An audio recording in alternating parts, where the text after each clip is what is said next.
And the problem for us is that, again, the short-term politics pulls us, in my view, in the opposite direction from the right long-term policy. The short-term politics is very clear. It's to disengage. Your country, my country, is tired of the concept of intervention. We look at the Middle East, we look at the region in turmoil, and we say, well, look, someone else is going to have to sort it out.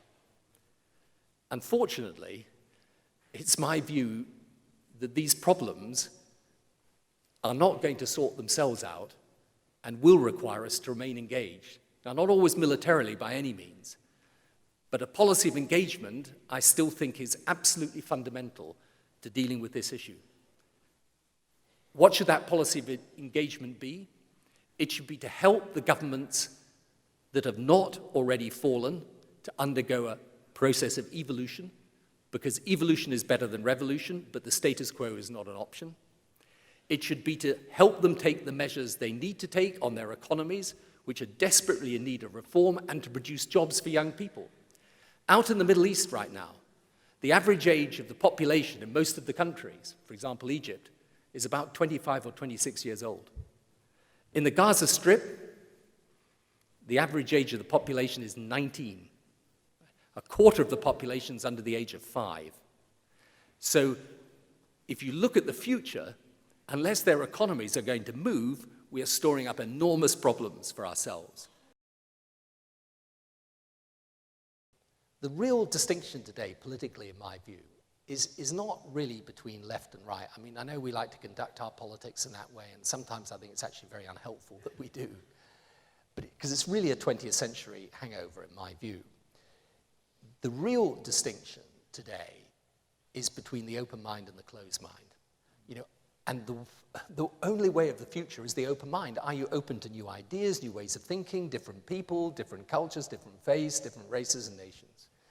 And so my passion today, partly born out of my experience as Prime Minister, but born out of also what I see in the world today, is to encourage that open mind. And, you know, I'm a Christian, and I'm a practicing Christian. So, and for me, you know, spending so much time in Jerusalem, it's wonderful, but I'm also aware that it's the center of faith for Jews and for Muslims as well. We've got to learn to live with each other and learn from each other. And we've got to have the humility to accept that even though we have our own faith and we believe it very strongly, we shouldn't disrespect the faith of another. And the education of people to that open mind is what my foundation works for. And I think it really is the biggest global challenge that we have in the 21st century. How do we get a world of such varying different cultures and peoples to learn that its wide variety of colors and faiths is actually a strength for our world and not a weakness or a threat?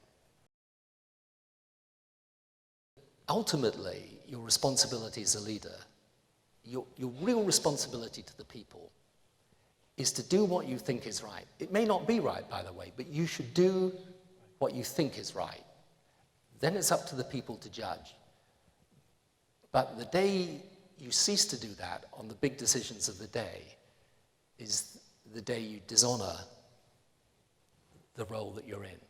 So my view is, ultimately, we've got to take the decisions that we believe to be right, and we've got to take them with that spirit and meaning of liberty in our minds.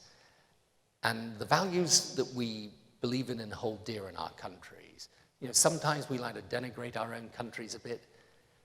They're fine values, and they're good values, and they're worth standing up for. And the role of political leaders everywhere, particularly today, is to make sure those values are upheld, and upheld for generations to come.